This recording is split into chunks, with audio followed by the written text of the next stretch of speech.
Dans ce qui devait être un choc au sommet samedi soir, le duel entre Castor Brenne et De Klerk Stortbéton Waregem a tourné à la démonstration pour les Brennoises. À des charges des Flandriennes, le banc de Marc Foucault avait certes fière allure, avec notamment Yana Raman malade, mais quand bien même la démonstration de force et d'énergie des filles de Thibaut Petit a donné au match un sens unique en faveur des Castors.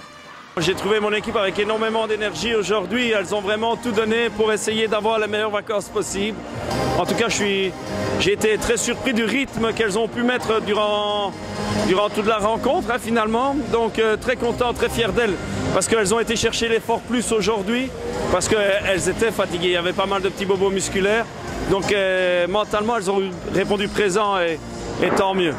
Waregem va pourtant tenir le choc durant un petit peu plus d'un quart d'heure et c'est Miteuselus qui allait ouvrir le bal dans une salle garnie de 600 spectateurs et si Maja Vukurovic inscrira 11 points samedi soir, Annette Steinberga livrera pour Castor Brenne une première mi-temps de haut vol.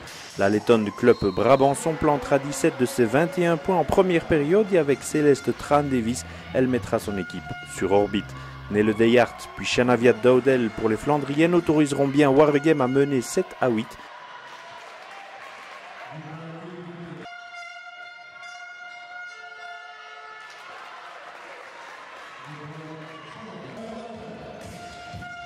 Marjorie Carpreo et Maja Vukurovic tour à tour feront 9 à 10, puis Brenne prendra irrésistiblement l'ascendant avec Katalin Courtosi d'abord venue suppléer Tran-Davis déjà compté à 2 fautes. La Hongroise de Brenne placera son équipe en effet aux commandes jusqu'au terme de la partie à 13-10 pour commencer.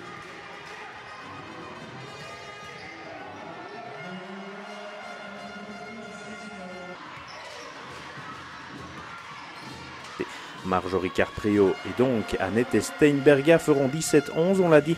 Waregem tiendra le choc en début de rencontre avec son américaine principalement. Shanavia Daudel mettra 26 points et captera 14 rebonds samedi.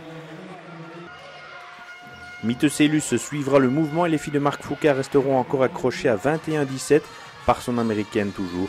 Au four et au moulin pour Brenne, Marjorie Carpreo fera 23-17 et Katalin Courtosi fixera la marque à la 10e à 25-17. Ce n'était pas fini pour Brenne qui imprimera un rythme impossible à suivre pour Waregem. Annette Steinberga plantera 3 paniers de suite avec Marjorie Carpreo entre les coups. De 17 à 15, le Marquois va en effet passer à 33-17 avant même le quart d'heure de jeu.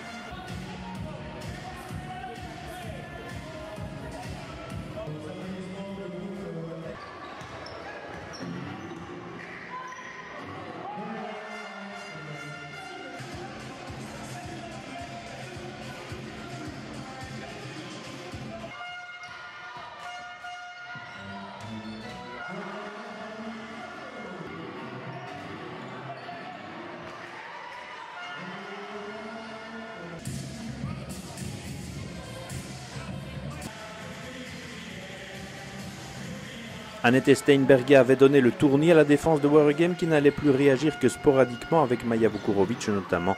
Une bombe de Merike Andersson en surplus d'énergie, elle aussi samedi soir, faisait 37 à 21. Et Céleste Tran-Davis, 18 points samedi, poursuivra encore l'œuvre des Brennoises.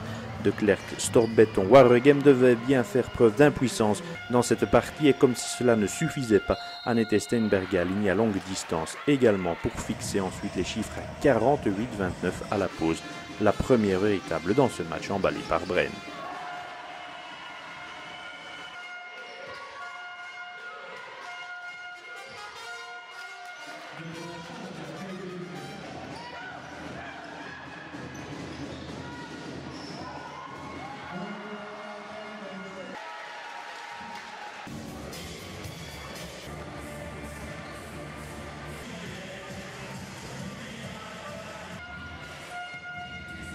Waregem tentera bien un sursaut à la reprise, mais un panier de Kim Mesdag, puis les 4 fautes et la sortie ensuite de Nele Deyart coupait déjà l'élan des Flandriennes.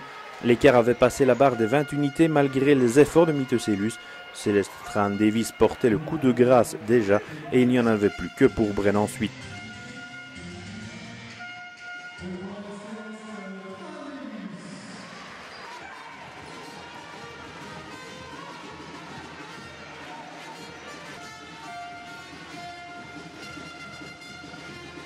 Merieke Andersson et Annette Steinberga, servis sur un plateau par Marjorie Carpreo, le Marquois s'affolait jusqu'à un irréaliste 70-36 après un peu plus de 25 minutes de jeu.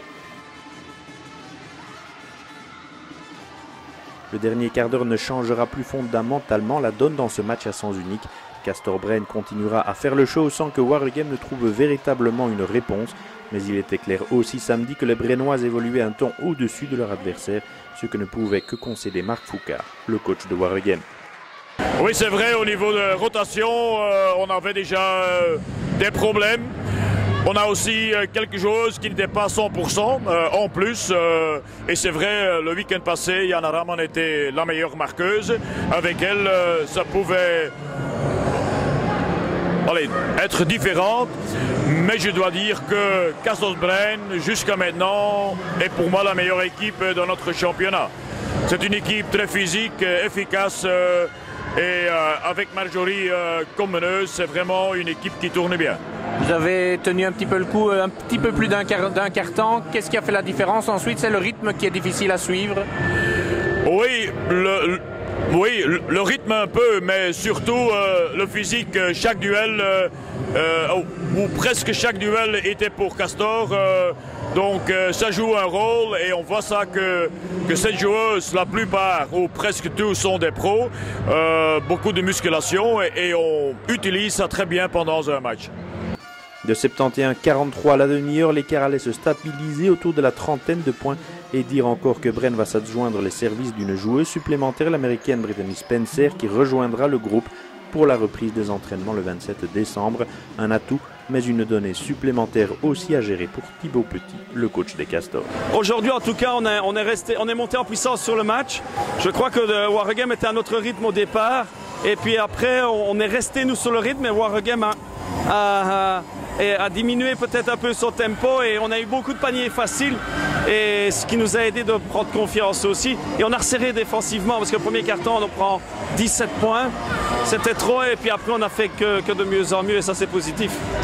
L'équipe tourne effectivement déjà très bien. Il y a une nouvelle joueuse qui va arriver, il va falloir l'intégrer. Ça veut dire qu'il y a encore du travail aussi?